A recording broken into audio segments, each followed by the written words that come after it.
Hey, Hickok 45 here. We wanted to bring to you an interesting little gun, pistol, from World War II. Now, unfortunately, we don't have one. There are very few of them around. They're even rare. They're very rare. Maybe in a museum you've seen one called the Liberator FP45. I do have an article on it, interestingly enough. As you can see, that's quite a jewel, isn't it? You could use that in IPSC competition, maybe win the nationals. It's in 45 ACP. But a very interesting firearm. If you're not familiar with this, I highly recommend this article and this month's American Rifleman from the NRA of all places. Just came out coincidentally, but this gun was a gun that was designed to help you get to a gun. And what's that? Oh, maybe we do have one. Oh, cool. What are they doing dropping these in Tennessee? Man, everybody's armed in Tennessee. I don't know why they drop it in Tennessee. Well, okay, great. So we got one. I guess it was some lost World War II pilot still flying around up there. Cool. Well, this is the gun, just so happens. I do believe in coincidences. I really do. Yeah, cool. Look at that. We actually have one. All right. Nice. So, yeah, I thought we were just going to have to rely on this picture and this wonderful article by Bruce Canfield. He's a great writer. And, yeah, we've got it all. We've got the firearm. Looks like it even has ammo in it because they came with 10 rounds, in the butt, the stock there. See? All right. Looks just like it, doesn't it? Well, I'll be darned. So now we have one, and we can, kind of show you how it was made and how it works. And they actually they were dropped out of the sky, designed to be dropped out of the sky with instructions about how to use them. You notice there's nothing written on there, just pictures, see? So that people in Kentucky could understand them. Couldn't resist, I'm from Kentucky. People that speak a different language, that would be Kentucky too, wouldn't it? I'm sorry, Kentucky folks. I'm from Kentucky. I love Kentucky. But this is a really interesting design because there were a variety of countries that were occupied during World War II, either in the Pacific theater or in the European theater, and so this was a very useful little cartoon, so to speak, to show how this thing worked. So that was pretty clever. But anyway, the way this gun was designed and what it was designed for, and I would recommend this article and just studying this little gun. I've known about it for quite a while. It has been given a rebirth of sorts.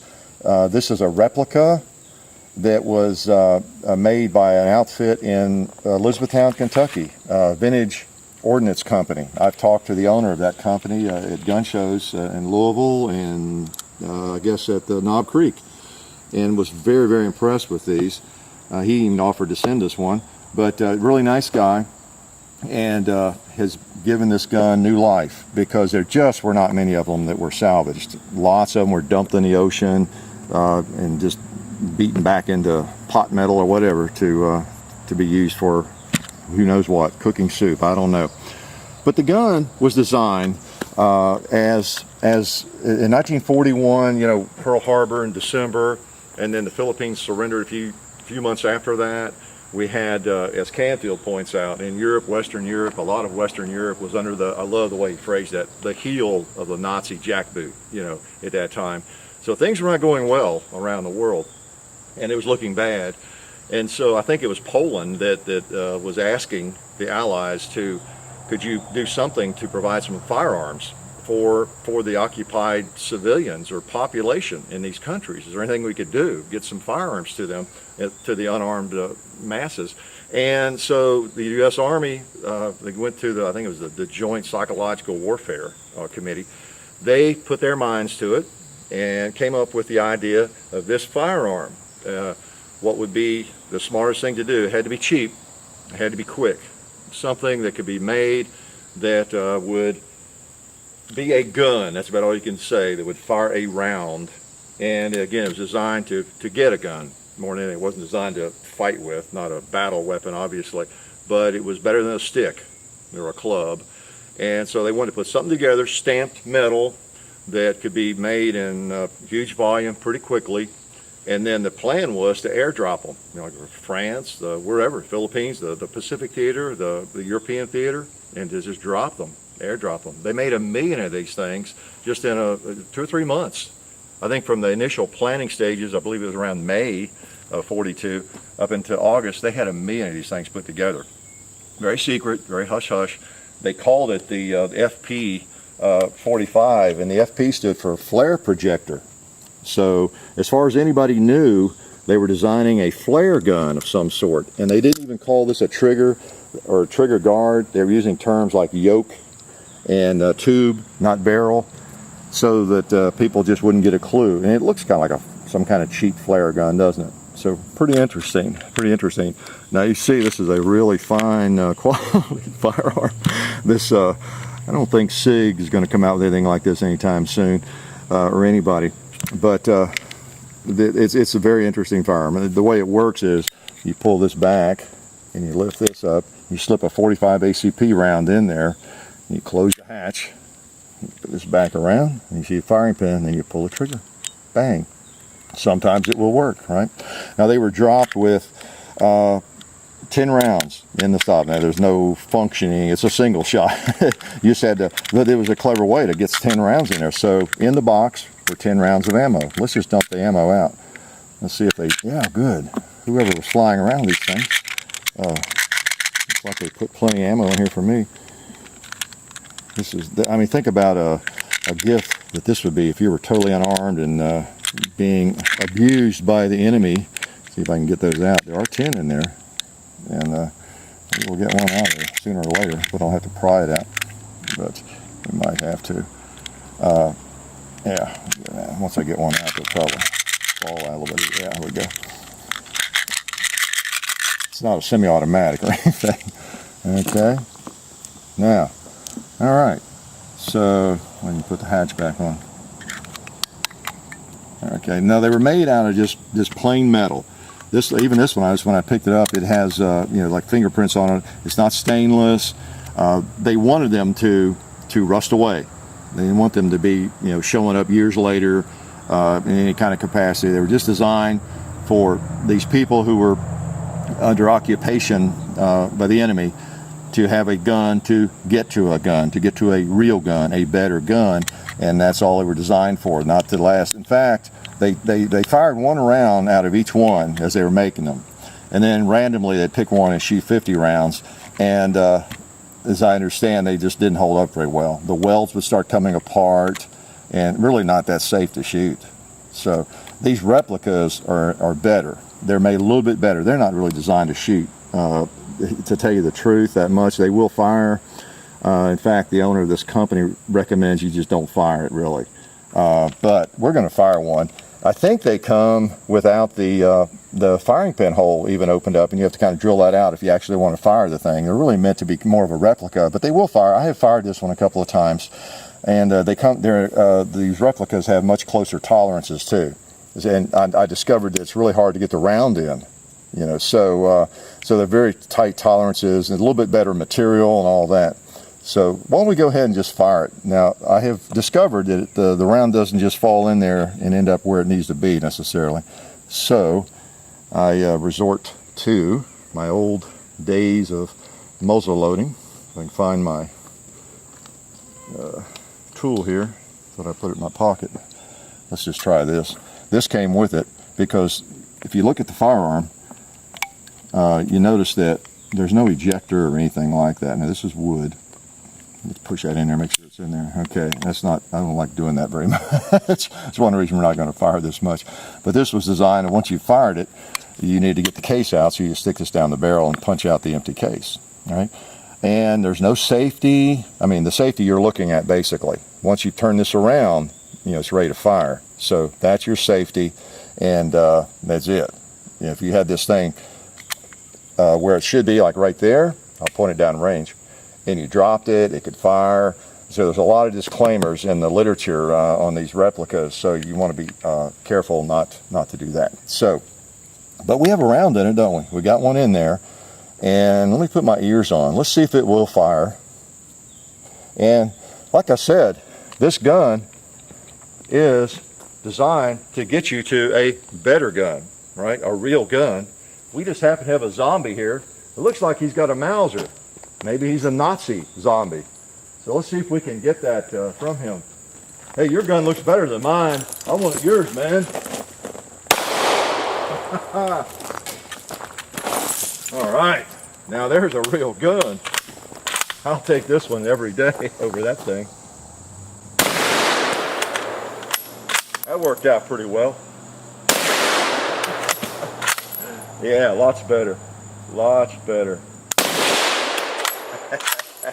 Nice. Nice. Yeah. Got me a real gun. That was the goal, that was the objective of the little FP45, to get a better gun. We got us a headshot on that zombie. That's what it takes, doesn't it? So, this actually would be a better firearm, weapon to go to war with. Much better than this. Now, I normally wouldn't stick that in my belt like that, but, you know, it was one round, it fired, so it was totally safe, that's for sure. So what you would do is lift the hatch, get that round out. So you wouldn't want to be in some kind of extensive firefight, would you? Be like a muzzle loader, and there it is. You could load up another one. Now, as I said, the originals they had looser tolerances, and the military ball ammo probably just slid right in there. You didn't have to push it in, would be my guess, depending on the one you got. But the chamber tolerances are tighter, I was reading on these. So it's an interesting little design, and these are pretty exact in terms of the replica. They went to the original drawings, the owner of this company did, a Vintage Ordnance Company, and then even after that, he looked at some of the actual guns and made a few tweaks here and there, because I think on the factory floor, once they started making these, they may have done some things a little bit differently, that they didn't go back and change in the drawings, as I understand, and all that sort of thing. But they're pretty much, this is better materials, a little bit better trigger, and a little safer, although again, they're not really recommended to be fired. Okay, they'll withstand some firing, but it's kind of a do it at your own risk sort of thing. All right, so now so again, the Psychological Warfare Committee, they thought that if they made 1 million of them that's spring or summer of '42, if those things came dropping out of the sky into France or wherever, they just thought that would help break the morale of the occupation forces. If civilians and people started showing up with a 45 and popping, the enemy, popping them and grabbing rifles, and that was the plan. And they shipped about 500,000 of them over to the European theater. But according to my reading, Eisenhower wasn't crazy about them. And there weren't that many dropped. In fact, there's no evidence of any of them actually being dropped into France. That's the word. And he kept about 25,000, Canfield points out, and sent the rest of them back or to the Pacific Theater. Now, in the Pacific Theater, Stilwell and MacArthur weren't crazy about them either.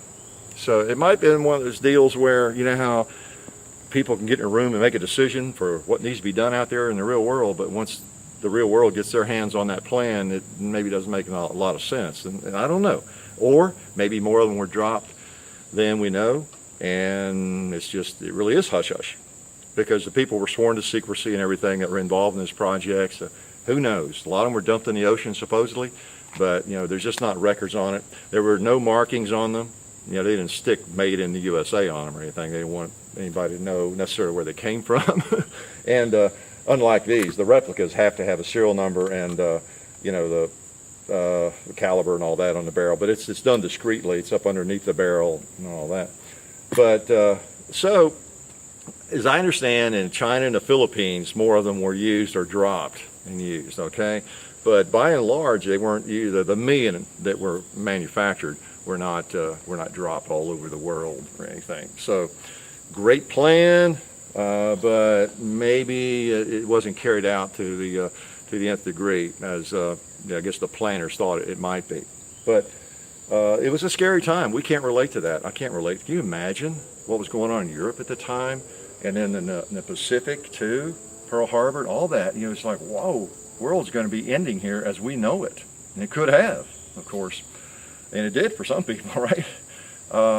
So yeah, you can see, you can understand why this committee would get together. We need to do something, put guns in people's hands, and some of that happened in other ways too, not just with these. I know in England we were shipping them various types of fire, Colt single actions, everything. They wanted anything we had, So who knows what all went on that's not in the records. But this is a very interesting piece because it did fire, and it did fire quite a nice round, the 45 ACP that most of us have a lot of respect for. Even if it was one shot, it could get you to, something like that, couldn't it? And again, it beats a stick, beats a club, and that sort of thing. But so anyway, more of them were used in the Eastern, or not the Eastern, but in the Pacific than in the European theater. And they were not made all that well. They were designed to rust away, and there probably aren't that many even good museum pieces around because, like I say, they're not stainless, and just rust immediately, and they're kind of junk when you get right down to it. They're just basically a junk gun designed to get you to a real gun, and quite an interesting piece of history if you've not seen them. I have been at a couple of gun shows, and I have seen the display over the last 2 or 3 years of these things, and the fellow who makes them, the replicas, and I've chatted with him, and he offered to send me one, like I said, and I thought maybe I'd do that sometime. There's a gun shop up in Clarksville, Tennessee, Tennessee gun country, that I drop in every now and then, and they've had this one there for 3 or 4 months, and they offered this to me 3 or 4 months ago. Said, hey, you want to do a video with that thing? Take it, I said, well, yeah, I might want to do that sometime. Well, we're just now getting to it. And it's kind of interesting that just this month in American Rifleman, there's an Arcalon, so it worked out great. I wanted to get the video done on it before the summer was over and give you all a look at this gun. Because, I like history, I like historical firearms, and while this isn't something you're going to see at the range, people shooting or plinking with, it really has a very interesting place in history. So I thought maybe you'd enjoy seeing it. And I really didn't think I'd have it. Thankfully, it dropped out of the sky. Cool. Wonder what's going to drop out next. Maybe a SIG. You never know. Another Glock. But the FP45 flare projector. Interesting, huh?